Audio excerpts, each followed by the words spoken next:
Welcome to What in the Smut podcast, where the books are horny and so are we. I'm Elle. And I'm Kay.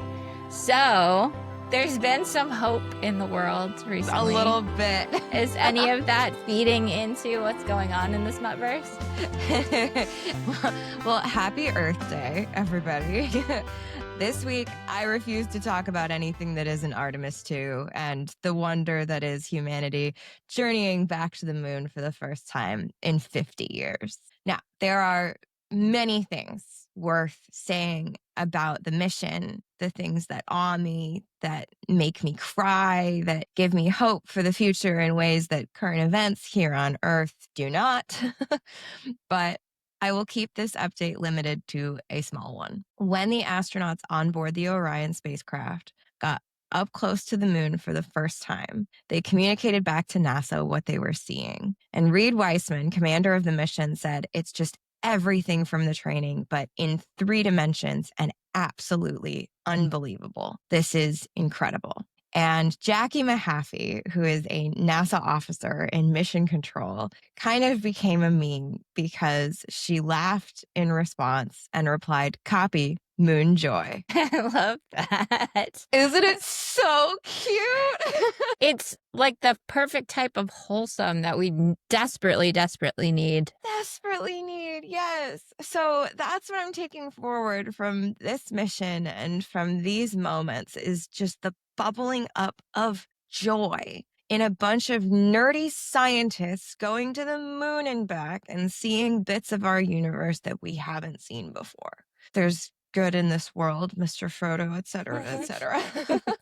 I did see a picture this morning, I think, and it was like, here's a picture of everyone there ever was on Earth minus 4 people. Yeah. Which is crazy when you think about it. It's wild. Space travel is crazy and terrifying, but very, very cool. Yes. Now, speaking of bits of our universe that we haven't seen before, this week's book really tested the limits of space travel and my imagination. Okay?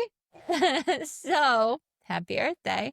This week we read Earth by Holly Wilde, and it could not be more perfectly timed with the Artemis space mission. Like we didn't do it on purpose, and it was perfect. So the synopsis says, get ready for an erotic story that defies gravity. Celeste, a brilliant anthropologist, has dedicated her career to studying the myths and legends of ancient civilizations. She begins to notice a startling pattern.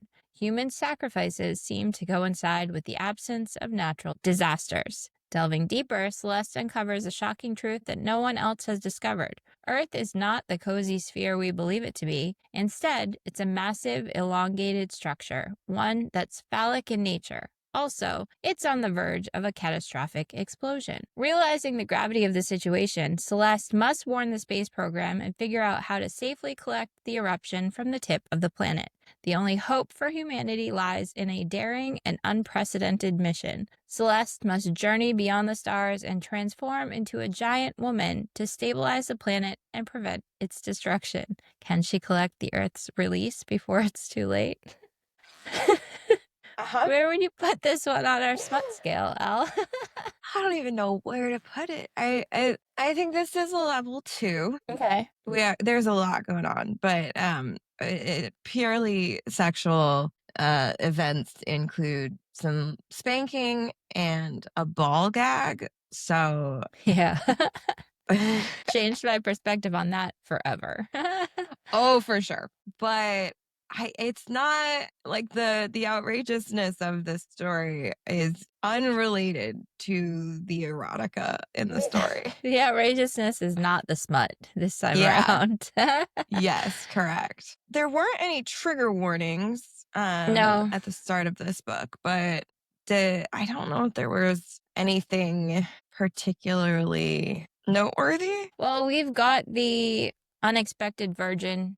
Oh, yeah, that was such a jump scare. Yeah. We have the ball gag and spanking, which are kind of par for the course with a lot of the books that we read. So for people that are pretty consistent listeners, it's probably not too much of a trigger.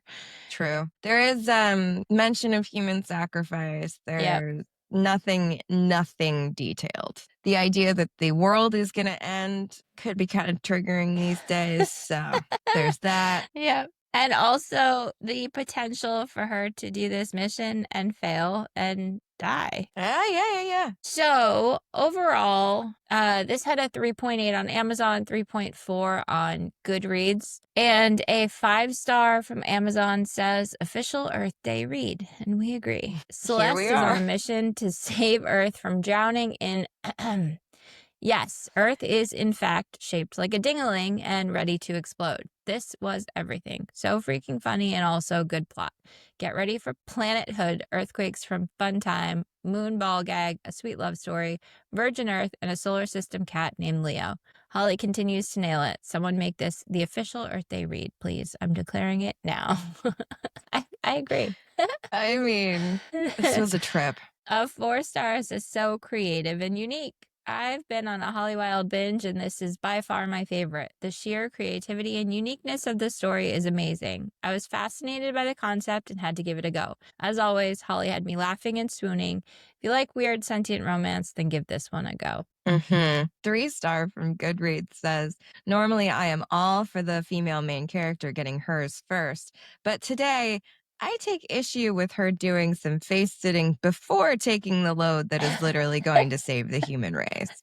At least flip around and cover that thing with your mouth. I agree. I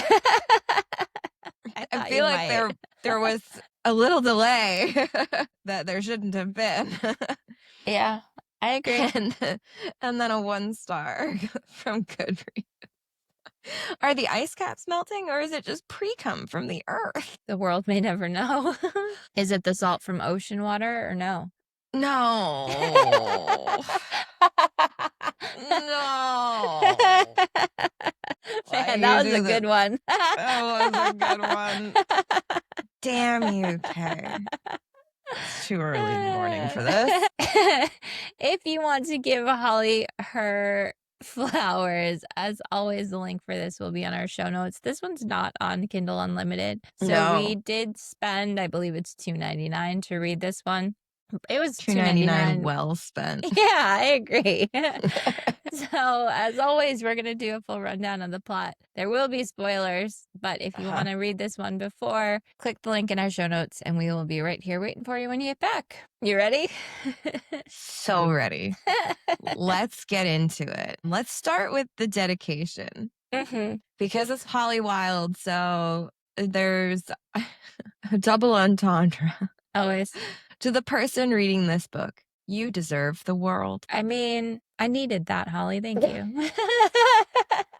So we start with our main character, Celeste, and she is rushing up the stairwell to meet with the top leaders of her nation's space program.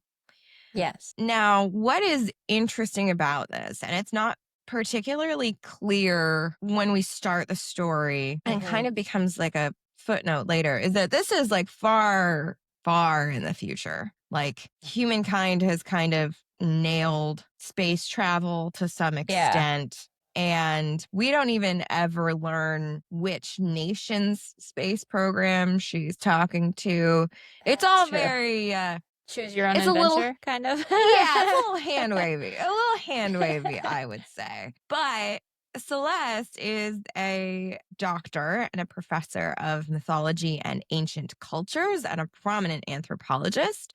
But her mother is I don't actually remember what her mother's actual title is, but her mom is high up in the space program. Yes. And so Celeste essentially like grew up like wandering these halls as a kid. Yes. And is kind of on the precipice of having this very important presentation to the space program while also battling that feeling of like, a lot of these people still kind of see me as a child. Yes, which I think that the choice to make the director of space research and technology a woman was very intentional, because for sure, a man would never. True. So true. This is Holly Wilde. And I think this is Holly Wilde on full display, because if you think that there is going to be any, how do I say this? Acknowledgement maybe of how ridiculous this presentation and or situation that they find themselves in is. Like, Yep. there is not. There is Yeah. not. Like, everything is delivered so straight faced as if like this was always a possibility, because Yeah. Celeste is about to essentially display on a PowerPoint A penis.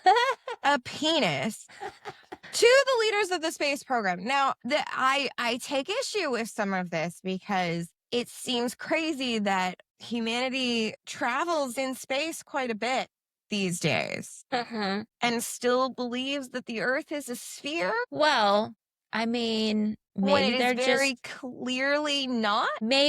seeing it always from It's like the the moon, it's tide locked. So they, yeah. So like maybe they're only seeing it from that top part. It's like, you know, when a man takes out his penis, he's always pointing it at your mouth. Like so maybe that's why. oh, I sense that Kay is going to be funny today. Good God.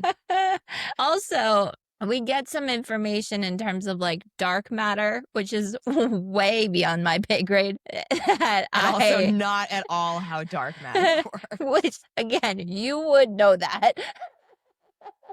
I don't think, like, nobody really knows. So I will give some benefit of the doubt in that, like, we don't really know what dark matter is, but But I don't even know enough that would be in the realm of things that I would include in a book. So, like, obviously, Holly Wilde did some research. And for that, I give her a lot of credit because, like, I was like, holy shit, this actually is, like, interesting.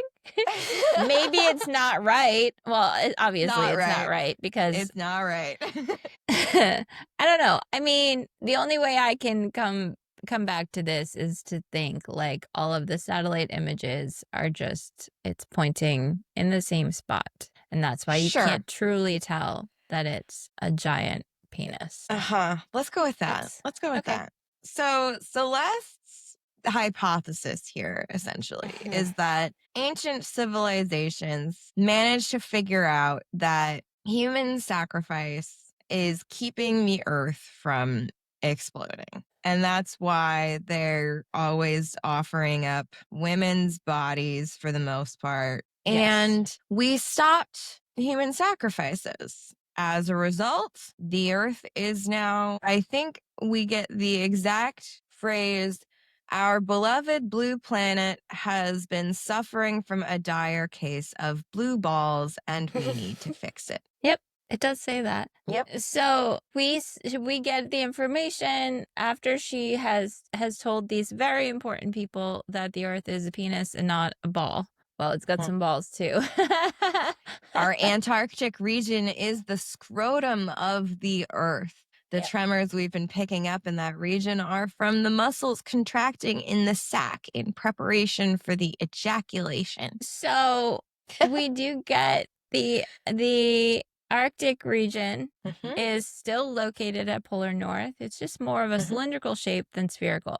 The icebergs look as though they're melting and pooling water into the oceans. However, what's really happening is that buildup of seminal fluid, often referred to as precum in common circles, is releasing. So she's giving this presentation to very important people and talking about precum. Yes. Yes. And they are all listening with straight faces and like, oh, the situation is so dire. Like, not a single person acknowledges how ridiculous this is. That is the most unbelievable part of this entire story, I have to say. This is all what makes Holly Wilde who she is. That's so true. That she makes the most ridiculous thought you could possibly have as serious as can be. And I love her for that. I do too. But like, it is so jarring to be like reading through, like, this is like classic. It's like beat for beat, like a sci-fi disaster movie, right? Where like you've got the scientist running up to give a presentation to the higher ups in the government, blah, blah, blah, blah, blah. But like, instead of like, spouting like technical jargon and somebody from the military says, speak English, nerd. Like, instead, the scientist straight up says that like the earth is seeping pre cum and it's gonna drown us all. Like, what do you mean?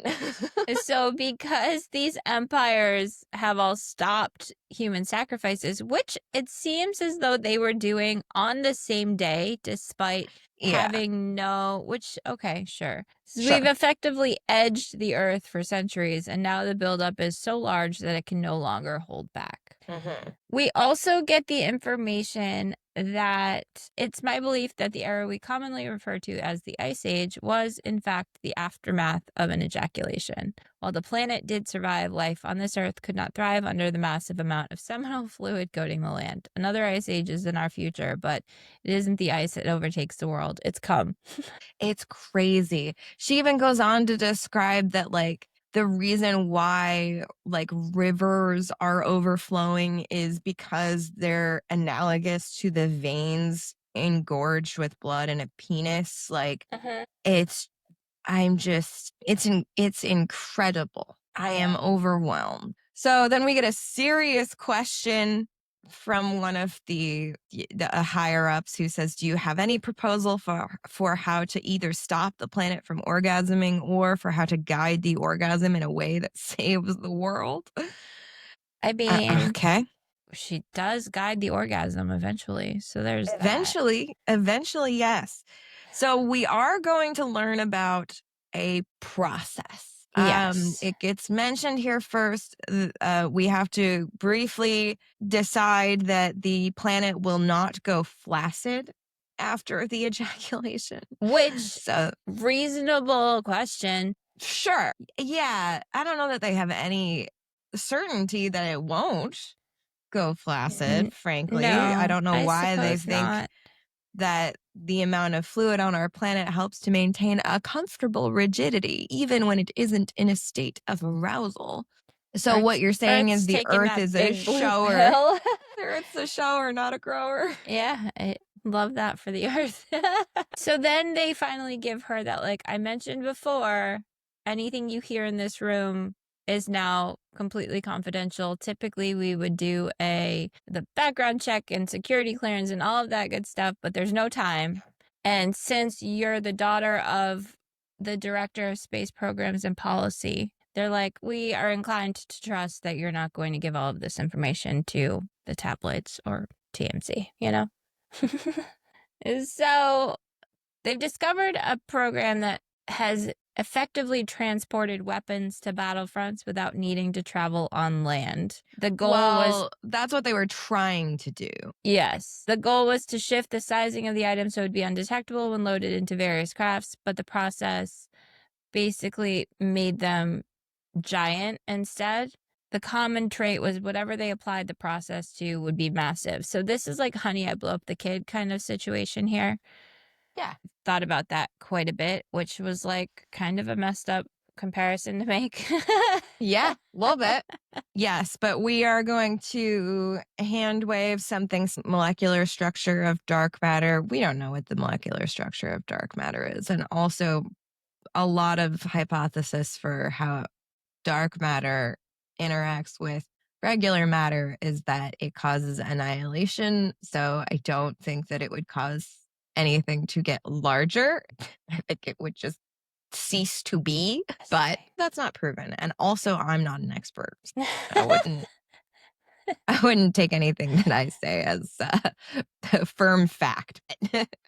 I just know what I know about dark matter from like Big Bang Theory or whatever. That would be relatively accurate in theory, but we are going to basically suggest that we should have a human go through the dark matter dimension shift process.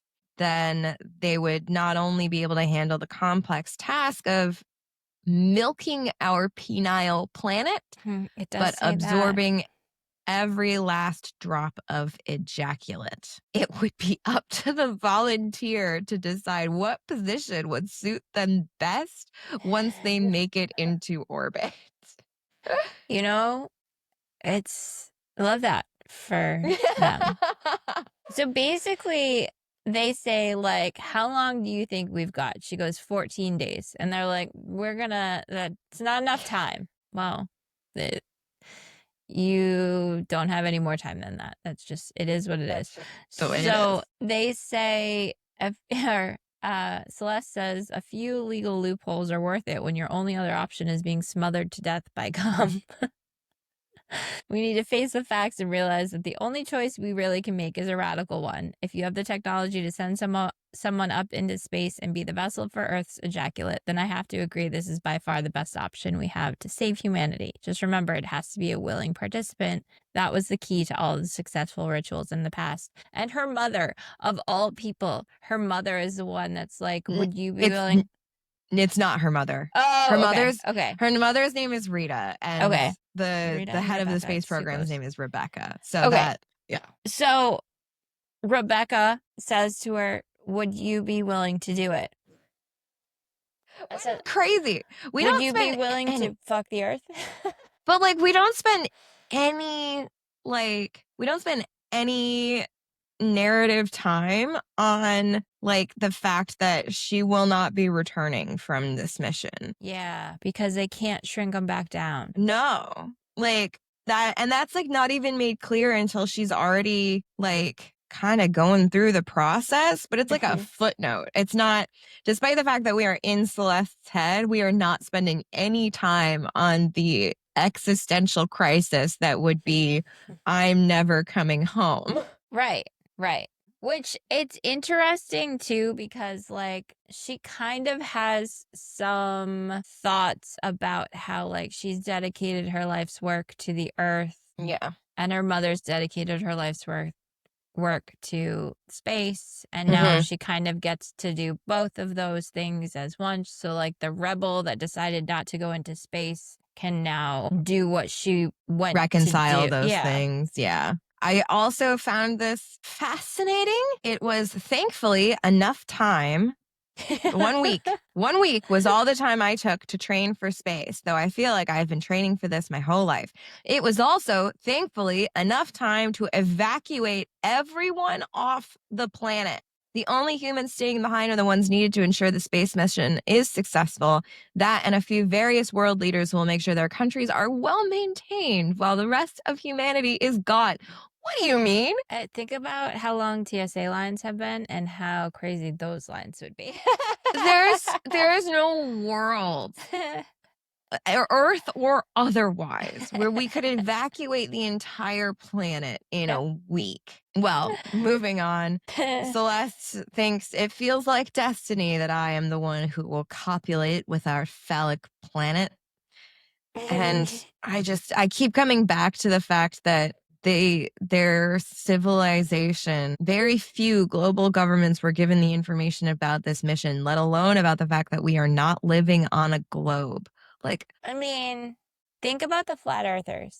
I have been thinking a lot about the flat earthers, not just while reading this book, but also during like the Artemis II like live streams and stuff, because like flat earthers are so stuck in this world of like, it looks flat, therefore it is flat. Like I could show you live streams of people just like having no critical thinking skills. It is bizarre, but it's funny to me because flat earthers would be completely unaffected by this revelation because they wouldn't believe that we'd been to space.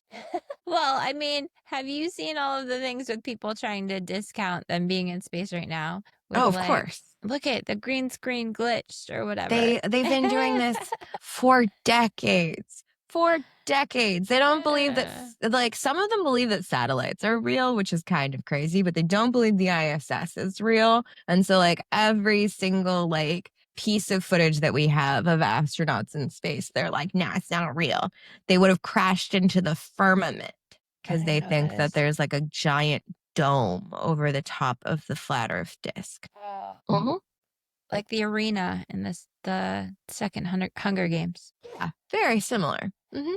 So we get that basically space travel has come so far that she's like super comfy in this Yeah. rocket that's Yep. about to. We also find out that when everyone on the planet was sent off into safe orbit, some governments chose to use the excuse about geothermal conditions being bad for people. Other governments opted to blame it all on aliens. With so much misdirection, it was easy to hide the true nature of our situation while still maintaining calm throughout the crowds. I don't think blaming it on aliens, you need to evacuate because of aliens, is going to bring calm to anybody, but okay. I agree. I agree. And now everyone is safely out of range in secure windowless spacecrafts. So they can't. Could you imagine going to space and not being able to see Earth No. and all its phallic glory?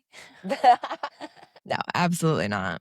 So they walk her through kicking off this dark matter dimension shift process. She gets to say, I love you to her mother. This is the only acknowledgement that we get that she's not coming home. We both know that once I transform into a giant woman, I'm not coming back. As the first human to go through the shift, there is a chance I may not survive at all. But even the objects they transformed on Earth never went back to their normal size. So, like, this is effectively the end of her life. Like, she doesn't know what's waiting for her in space. But, well, and not to mention, you're about to be a giant. Like, yeah. It's gonna be, you're never coming back, but also, like, even if you do make it through the shift, which, spoiler, she will. Yes. Where are you gonna find food out in zero gravity space? Right.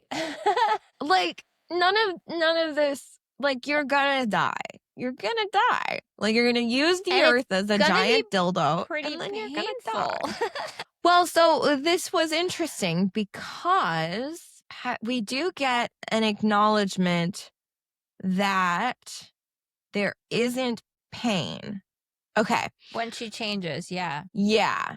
And it will say later that she doesn't have the nerve endings to process pain anymore when she's big. I have it highlighted. But I was like, if she doesn't have nerve endings, then how is clitoral stimulation doing anything? You know? Yeah, that's true. That's just Are pain receptors different than pleasure receptors? No, they're the same nerves. They're just communicating different signals. To the receptors, though. Like, so maybe it's the pain receptors that change. Yes! This makes me so happy. Something sciencey that I just made you stop and think about. Yes! You know what? You may be right. So we got some additional hand wavy science. Her spacesuit is equipped with a series of powerful magnets arranged in a particular pattern based on their polarity, and they're placed along her body and line against her skin. She was also fed a steady diet of magnetic alloys to enhance the electromagnetic field within her body, which would kill her, by the way. Like, this is heavy metal. You would die of heavy metal toxicity. Like, you just would. I'm so sorry. She enters the dark matter portal. Yep. And pulling and pushing my bones and flesh are squeezed by the dark matter's effect. Whenever the poles pull apart from each other, my own body begins to stretch. While I know that I am shifting, I can't actually feel the change happening. Just like we theorized, pain receptors are completely shut down inside the portal of dark matter. Nice, I was right. So her fingers and toes are the first to grow. Could you imagine looking at your hand and having it be like the size of a They would just detach. They would just detach before this would happen. She says that each digit bubbles to the size of a passenger plane and beyond. And then both palms evolve to a scale big enough to support her new fingers. Same with her feet. That's crazy. Yeah, because all of this is not. True. I even feel my clit expand, the nub now resembling the Chicago bean if it were the size of Florida. I liked my thick thighs support an ass the size of Uranus. Clever. Yes. By the time I emerge from the depths of the dark matter, I am a titaness. I step out of the portal like I am stepping from beneath a waterfall. One moment I'm one with the inky pool of blackness. The next I am bathed in starlight. I Some have to beautiful say, prose. yes, like we remember when we read Pounded by Poseidon, we questioned like how it could go from flowery, beautiful prose to like clam. Yeah. Mm-hmm. And we were like, well, you could pick out what's Holly and what was Thea Mason in that. And I And we've think we read, were wrong. well, we weren't wrong because Thea Mason does have some incredible prose. So That's true. she definitely had a heavy hand in some of that with Poseidon, but True. Holly Wilde's got it in her as well. That's true. Because then when we get to the sex part of this, we're back to like, oh yeah, no, it is Holly again. We forgot. Yep. And then a voice says, I didn't know someone lived in that thing. Wild. Again, with women being way too easygoing with hearing a deep male male voice. voice In a when place that they it shouldn't be. Yes. So she thinks to herself, I'm so enamored with my new size that I almost miss the man sitting across from me. You are in space. Have all parts of you have grown. Like proportionally, you shouldn't be able to notice your new size. True. True. This is very true. But his long, lean frame is resting on a milky cloud in the shape of a bed. Clearly comfortable in his own skin, he lounges naked before me. Dark curls of vast space brush over his star-flecked eyes as he takes me in. Do you think that milky cloud in the shape of a bed is supposed to be the Milky Way? It's possible. I mean, But then he talks about Saturn and he talks about other things. yeah, and he leaves to go to Saturn. Like, I don't think the scale. No, I've decided the scale is not That's fair. correct for it to be the Milky Way. Love that. So she says to him, I don't live there. I just came through the door. Reasonable thing to say. Sure. The lack of gravity makes my curves bounce seductively. My tits float and wave in the air as though saying hello to my home planet. Right? Like, what do you mean? My hips and ass clap like they are expressing how good it is to be alive. Girl, what? So she's also naked. So her Yes. magnetic spacesuit combusted, it appears. Yeah, that makes sense to me. What I did not like was that the Earth is just a dude, bro. Yeah. He's like, in that case, welcome to my place. Want to come sit with me? Yeah. Like, this is again with Holly Wilde. She's capable of writing that beautiful prose, but when it gets to the erotica piece of it, she's like, let me make this as ridiculous as I can. It's no longer going to be beautiful. It's just going to be outrageous. It is outrageous. And that's just how she does things. That's so true. So feelings of inadequacy start to creep in as I stare at this god beside me. This is a man who received the sacrificed lives of both women and men in his honor. An entire microcosm exists on his dick. What could I, a scientist who used to live on his cock, possibly offer to him to make him want to have sex with me? A vagina. That's all. Literally. I did like that she's like having kind of a moment about this. She's like, I honestly assumed that the Earth was a phallic object on its own, much like a stuffed dildo. I planned to ride the world like a toy and then be done with my mission. Finding out that we exist on the giant dick belonging to a man made of stardust isn't what I prepared for. I mean, truly, is this something you could have prepared for? I think, I almost think this makes it easier. Like, you don't have to get yourself in the mood. Like, Yeah. you just gotta like use the assets that you have at your disposal and he'll do the rest. That's true. So she gets this crazy feeling on her back of fluff and turns around and there's an orange tabby. Earth says, that's just Leo. He's a total sweetheart, but needs constant attention. Now, This was such a jab at the Leos out there.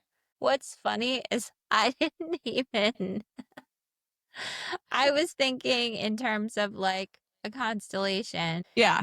Leo's a lion. Right. So, but also that they're, horoscope typically will say that that I didn't even think of it like that. That's pretty funny.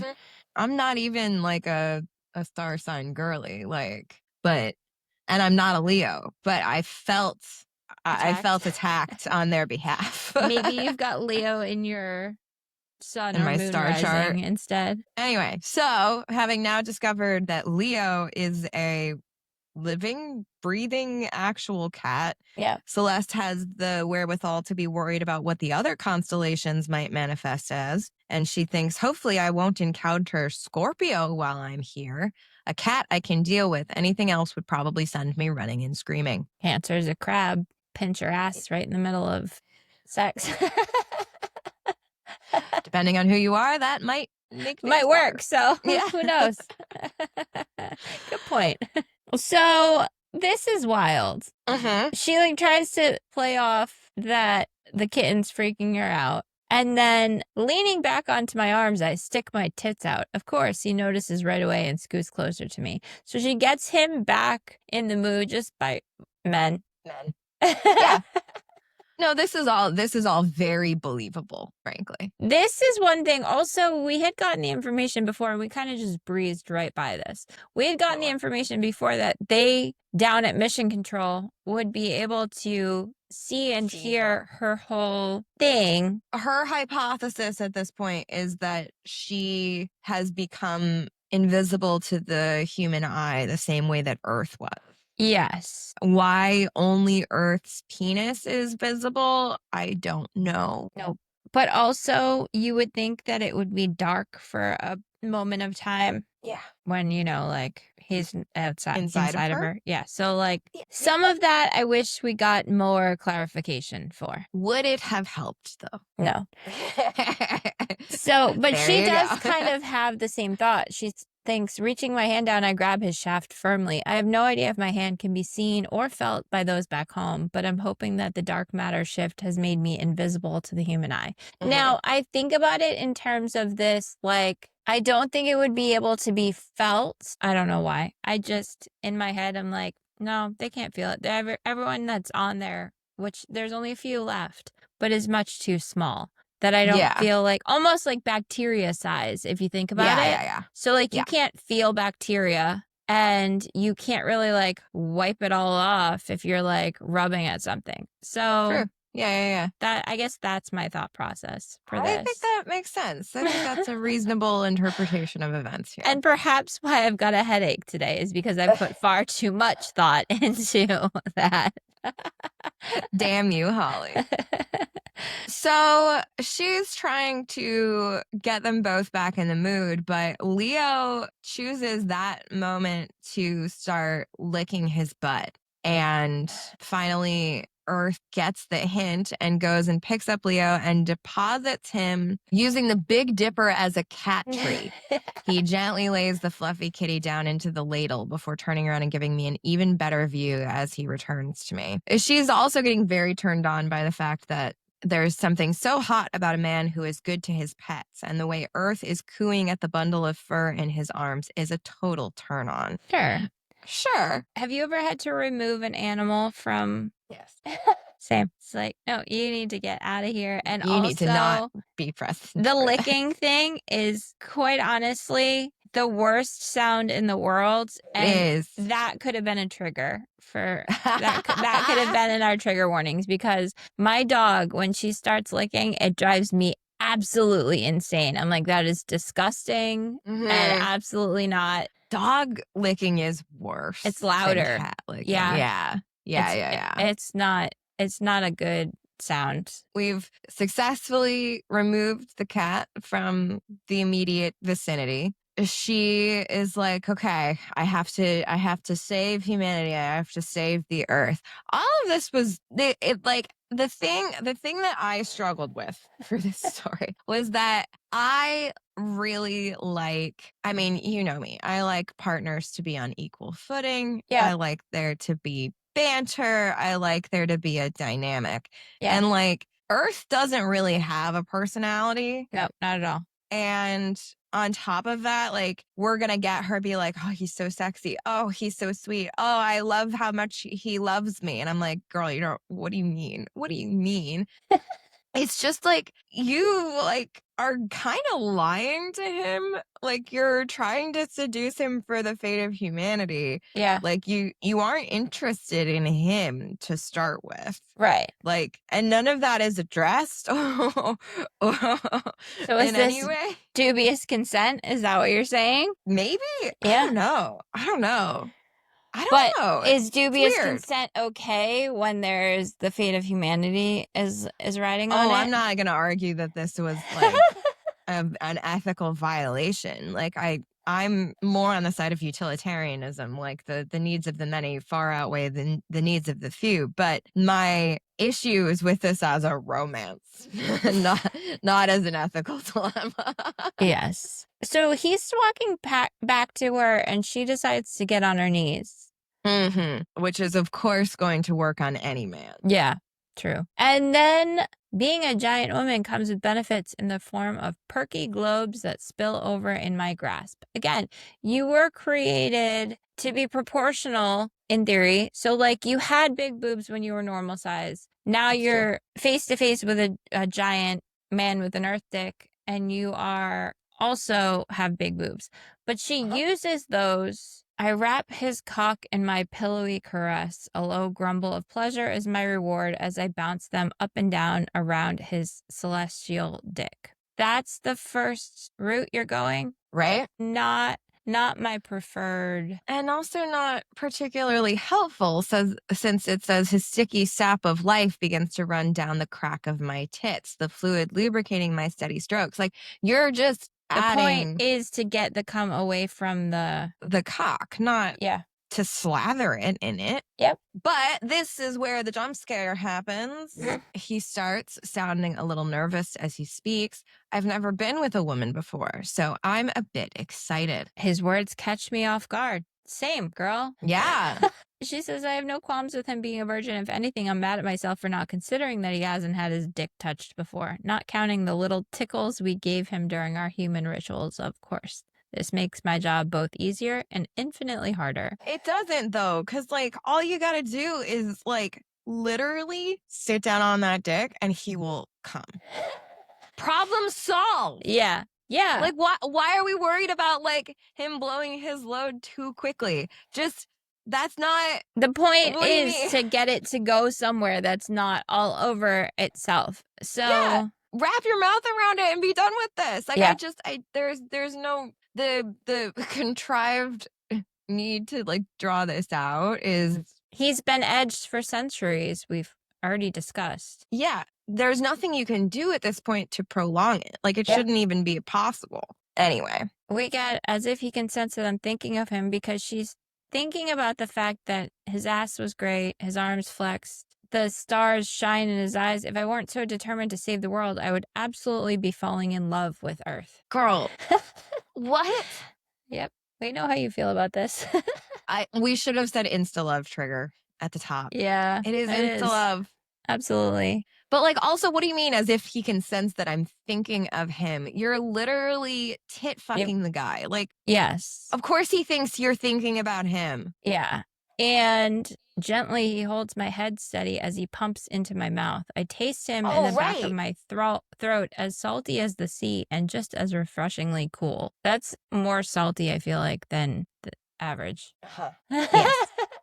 So there's that. But, like, she could have finished it there. Yes, easily. But instead, before he gets any closer to his peak, I drag his length out of my mouth. With a gentle tug on his sack, I ease a bit of the pressure from his impending climax before I make my next move.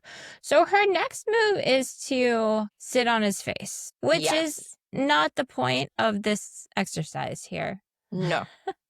No, I agree with the reviewer that's like, normally I'm all for the female main character getting hers first. But, like, girl, you have The a fate of directive.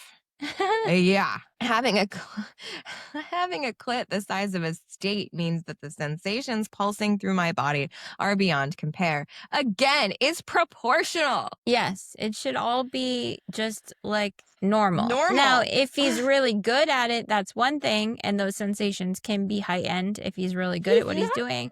Good at it. Exactly. But Like, he no is, offense. He requires training, as all men do. but perhaps a man made of stardust is the unicorn that we're all looking for. No, I'm sorry. He's still a man. So she comes. Mhm. The cries I release out into the universe shatter the silence as I break. Also, though, like she's facing Earth, the penis, not the man. So Yes. she's screaming. Could you imagine what that's going to sound like to the I tiny little can't. ears that are left on Earth? I mean, it's possible that they wouldn't even be able to hear it, like that it's at a frequency that's inaudible. Because it Can would be too bacteria low hear because it's so us? big? Yeah. I don't know. Great question. We are stretching the bounds of science, I think. Now she decides this is it, the moment I've been preparing for. It's time for me to milk out every single drop of cum and let him fill me with his galactic seed. That is a Holly sentence. 100%. Yep. And so she slides off of his face and says, I love how hard you are for me. Like, he says, fuck, babe, you're out of this world. Yeah, their pillow talk Not is great. not great at all. Then she is teasing him still. Like, she's on top of him Uh-huh. and she's like dragging her nails down his body, flicking my tongue over his nipples, blowing on his nipples, tugging at him with my teeth. So she's doing all of the things, but like she doesn't need to do that for him. He's already so close that he's like counting and being like, grandma. Yeah. And puppies. Yeah. And He's reciting baseball statistics in his head. Like, he's been waiting for millennia to orgasm.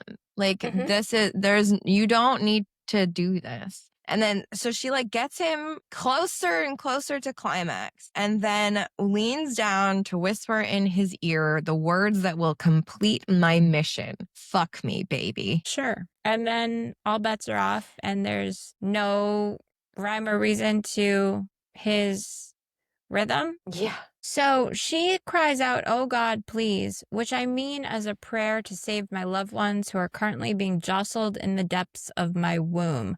But no, well, I guess her mom is still on planet Earth. But I know Earth just thinks I'm begging him for more. What? And he says, fuck yeah, baby, beg for this massive cock. You're gonna make me come if you keep moaning like that. He's such a dude, bro. I hate it. Even though I know he would burst no matter what, there's something hot about being the one to milk it from him. No. My walls stretch around his pulsing planethood as he drowns my pussy with his ropes of cum. I hate ropes of cum. I know. I hate it. I know. With a heavy heart and a full snatch, I roll off from on top of him. Yeah, I mean, I also have that highlighted because, wow. And then the dripping down my thighs is an indication of just how devastating the amount of fluid he released would have been if I weren't around to catch it. I wish I could call my mom and find out how everything is back home, but I can't. For the first time since I've arrived, the realization that I no longer have a home to go to hits me. I mean, fair, but like, he doesn't know. Yeah. He doesn't know. And so she's frozen in place with grief and shock. And he just like pulls her into cuddle and post-coital bliss. Like, this is crazy. But also realistic. Oh my God. And that's where it becomes problematic.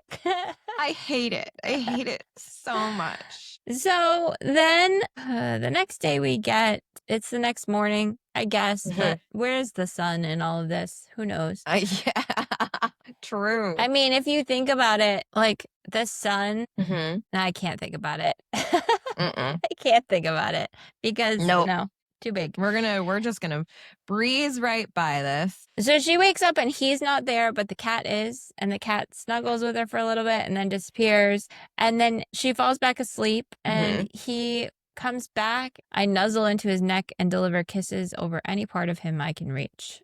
Okay. And he says, I wanted to get you something special. I never expected someone like you to come into my life, and now that you're here, I don't want to let you go. There's this thing out here, what we call a divine counterpart. There are stories about all of the planets and their fated lovers. So now we're going to get some lore, I guess. The thing that bothers me is that like the planets are penises? Are all of them penises? Good question. Then did he really just get her a cock ring from Saturn? Oh, man. Because what he did bring back is a ring from Saturn. He wanted Saturn to help pick it out. So if all of the planets are really just penises, Big dicks. then also that means that Saturn, no, never mind. Jupiter and Juno is not a planet. Juno is one of the moons. So like, true. I mean, because I was thinking Jupiter and Saturn, and I was like, gay relationship. I'm all for that if they both have penises. But that's not Venus and Mars. Yeah, okay. Even though Venus is supposed to be Earth is supposed to be a woman, so I don't know what to tell you. That's fair. When did he learn her name? I don't know. Because he says, my Celeste, from the moment our divine paths intertwined, I've been enraptured by your beauty. It's been like 12 hours, bro. Yeah. And also, it's not from the moment that their paths intertwined because she's been living on his dick for however long she's been alive. I cannot. In the vastness of space, you have become the center of my universe. It's a red flag when they attach that quickly. Big red flag. This is love bombing. Now then, it's clear that Earth needs a partner who isn't just another god. He needs someone who understands what makes him so valuable. Only someone who has lived on his lands, breathed in his air, who has known the wonderful people living on his planetary penis can understand just how fragile it is to exist on a cock. Yes. So she says yes to, I mean, does he being her asking beloved? Sure. I ask for the honor of calling you my beloved. Will you grace me with your hand, and together we shall weave our destinies into the tapestry of eternity. Do the planets have the concept of marriage? Like, I mean, it's a social construct created by the patriarchy to sell women. Happy fucking Earth Day to all. I don't know where that came from. Female rage, man. Yeah, that was a lot. The female rage of all of your ancestors just overcame spilled me out of you in that moment. Cheers to that. I like being called beloved rather than wife. Beloved means that you're treasured. Wife means that you were exchanged.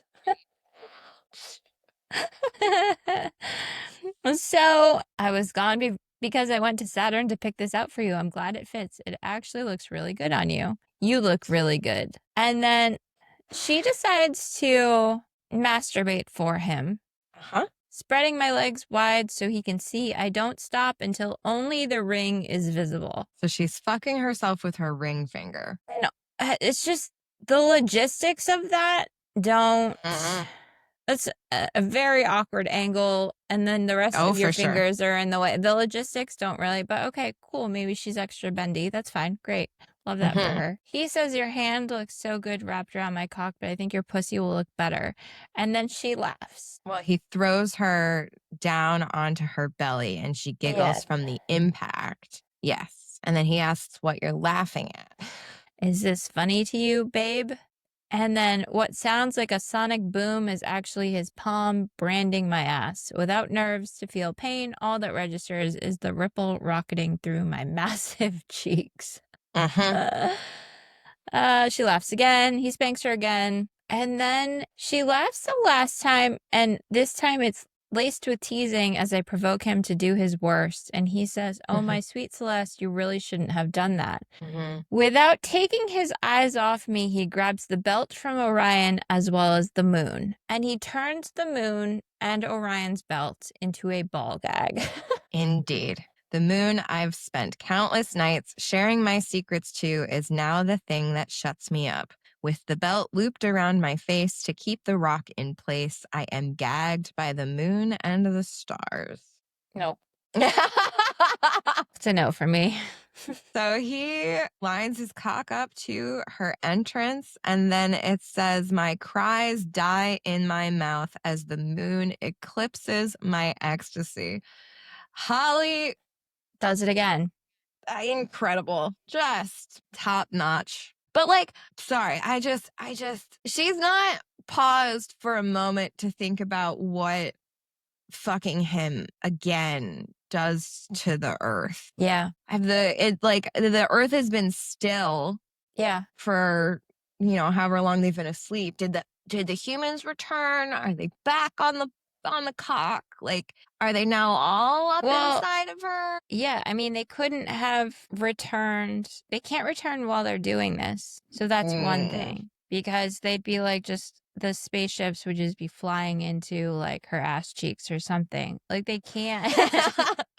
They can't be going back yet. Yes. But like, they could have gone back while she was asleep, is what I'm saying. Yeah. And it's implied that at least they sent up like a probe while they're fucking. Yes. So he tells her to put her hands behind her back so he can see the ring on her finger while he fucks her, which, like, very possessive. Yeah, I don't hate it. I don't hate it because she's totally on board and it works. She thinks, fuck, how can something so dirty be so loving at the same time? Our roles have flipped with the rising sun, and now the earth is here to make me come. Okay. Sun doesn't rise if you're not on Earth. It's just always there. Yeah. Yep. But I digress. She longs to tell him that she loves him, but my tongue is held in place. Instead, I wiggle my ring finger against his thumb, the movement earning me a squeeze in return. With that subtle proclamation of our undying devotion, the swell collides in the most blissful orgasm that has ever besieged me. Now, a wiggling finger does that. Yeah, sure. Earth roars as his seed pumps into me. I whimper as my body draws it in, pulling every drop he spills deep inside my womb. It feels different, his launching sperm, but I'm too sated to realize exactly what is changed. All I know is being here in space is the only place I want to be. With Earth, I am home. Indeed. I thought we were going to end it there. Yes, but we get an epilogue. And it's not 1 year later. No, it's like a couple hours later. So then we're getting, Celeste, can you hear me? And it's her mother's voice. Dr. Johansson, this is Mission Control. Do you copy? I repeat, Celeste, can you hear me? Bolting upright in bed, I look around to frantically try to locate where the voices are coming from. So the voices are coming from inside her head. They've figured out some way to use sonar to something to get back to her, because when the whole mission started, they lost track of her. Yep. The spacecraft could no longer find her.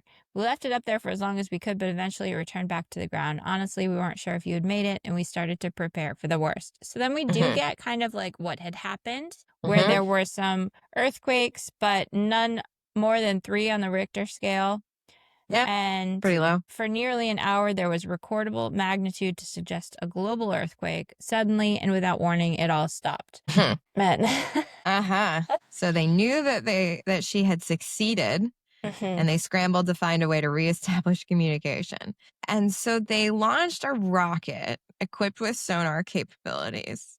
She's surprised when they ask if she took the seminal fluid of the earth vaginally. And she replies, yes, we ended up copulating and I accepted the full force of his load into my vagina. And her mom says, we thought so because the ultrasound we used to find you ended up detecting something else. Celeste, you are pregnant. Which is like, I hate it. I hate everything. I hate a surprise pregnancy.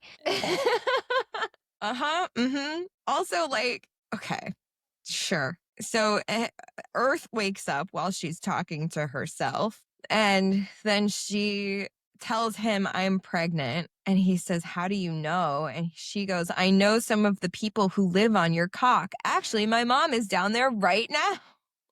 What? Yeah. And he takes it in stride, listens intently, his smile broadening when I talk about being pregnant. She tells him, I can hear my mom in my mind as well as the other people who work with her back on the land. Could you imagine? No. After like a Tinder date. No. Waking up the next day and being like, I'm pregnant. Also, I can hear my mom in my head and she's on your dick right now. She lives on your dick. What man would be like, yeah, okay, tell me more. This Absolutely is crazy. Not. They'd be like, I need to sell my house. I need to move away and get into witness I need to protection change my name. because this Like, person is insane. certifiable. Yeah. The tears return as I realize that I will always have my mom with me, that she found a way to be part of my life as a giant woman. This moment is perfect. I have my mom, my man, and somewhere in my cosmic womb, I also have a baby. Also, that would make me never have sex again. Right? Not only is your mom in your head, She's in your and can vagina hear you, occasionally. she's in your vagina and on your man's dick? Like, what? None of this. None of this is fun. So she tells him that she can hear her mom, and he says, "Can she hear you too?" And she's like, "Yeah." And he goes, "Hi, Mom." And that's where we end. That's it. That's the end. How do you rate this one? Honestly, this one is a 4.5 for me. It was so clever and unique and not at all what I was expecting. It was such a happy accident to stumble upon this. And I think that it was well written. I think that like she definitely did some research, and that was it was very clever, very creative, and I enjoyed it quite a bit. I found myself like giggling and smiling to myself while I was reading it because I was like, okay, that's clever. Like this is where you come up with something like this, I have no idea, but like give me some of what she's taking because that's fantastic. What about you? Gosh. I'm at a 3. Okay. It is fabulously creative. It is funny, but it's like none of the erotica worked for me. No. And the relationship didn't work for me. If I were rating it as just a story, I think it would probably be a little bit higher, but like as a romance, as an erotica, like none of that. It didn't satisfy any of the reasons why I read a book like this. So it is very creative. The writing is incredible. Like about the author includes this line: sentient, smutty smut and literal personification of everyday items is what you'll find under the cover of a Holly, no explanation, Wilde book. Enjoy the ride and remember, if you don't buckle your seatbelt up, your chair will do it for you. And like, I think that just personifies Holly Wilde's writing so well. Yeah. I'm not here for the erotica. I'm here for the wild. Absolutely. Absolutely. How on earth did you cast this? How on earth? I don't know how my cast for Celeste came to my head. Okay. Maybe this was like a vibes cast. Okay. But I went with Gina Rodriguez. I feel like she's from Jane the Virgin. She's been in a bunch of stuff more recently. I feel like she could play that like silly role seriously. Yeah, I think she's absolutely. a fantastic actress, and like I don't know. Yeah. She's I my love this Celeste pick. Now, Earth, we get the description that Earth has curly dark hair. True. Now, this person I had never heard of before. So sometimes when I'm just looking to cast in terms of a description, I'll Google like actors with dark curly hair. Yeah. So this man came up on the IMDb list, and I was like, yeah, I could picture that man lounging on the Milky Way. His name is Trent Garrett. And he was in a couple episodes of New Girl. He was in a Disney Channel show called Andy Mack. That's what he has the most, I think, what he's most known for. So he's not new obscure. He's fairly obscure. He's not new to acting, but he hasn't had his like big breakout role yet. So I see. Perhaps Earth could this be could that be for his him. Oh my god, I'm dead. I'm dead. This is incredible. Great casts. I like both of these picks. So, what are we reading next week? So it has been many moons since we read a Chuck Tingle. So next week we will be reading a Chuck Tingle. Bear with me as I tell you the entire title, which is Pounded in the Butt by My Handsome Sentient Library Card Who Seems Otherworldly, but in reality is just a natural part of the priceless resources our library system provides. by Chuck Tingle. That's the name. It's going to be a trip for sure. Yes. I can't wait. Me neither. Have you been reading anything else as of late? I have not, but I did just download let's see here. It is not it's like got Mulan vibes, is my understanding. It's called The Night Ends with Fire by KX Song. And it's the first book in a duology. Okay. And I've seen really good things about it, and I am a sucker for Mulan vibes. I love So that. I'm excited to read this one. How about you? I actually read it's from a Frisky fairy tale. It Ooh. was a basically Beauty and the Beast retelling, Sick. which I'm not quite sure how people get away with that. What do you mean? With the big mouse. Because Disney doesn't own Beauty and the Beast. Disney No? owns No, in the same way that they don't own Cinderella. Okay. Because like it originates in a much, much older tale. So they have copyrights on specific things. Right. Like I would think that Belle would be one of them. Nope. No? Okay, then that No. makes a little more sense. So it's called Beauty and the Beast, and it is by Nikki Dean. The first book, not a ton. There's not really. I mean, you know how long it takes for Belle and the Beast to like finally. So the first book, there's not very much. Ooh, it's a slow burn. Yes, and then the second book is called Captive. Okay. And that's like when she returns back to the castle after like getting her dad home safely kind of thing. I see. Oh, and then I think it's a 5-part series. I think that there's a book about her sister that has some different fairy tale. Yeah, so I am working my way through those. The first one I liked, and they're pretty quick reads too. Nice. Beauty and the Beast is the first one of the Frisky fairy tales by Nikki Dean.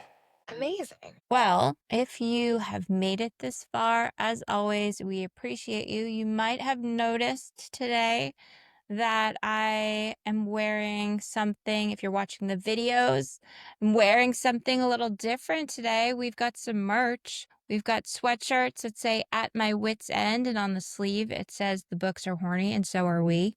We will have some also a little more PG rated versions of that without that on the sleeve, in case you want to be a little bit more demure, sure. And we've also got some mugs. There's other things on there too, so we'll put the link for all of that stuff in our show notes as well. But if you've made it this far, don't forget to like, follow, subscribe, tell your friends, leave a comment on our social posts. And with that, we're at our wits' end. I'll see you next time.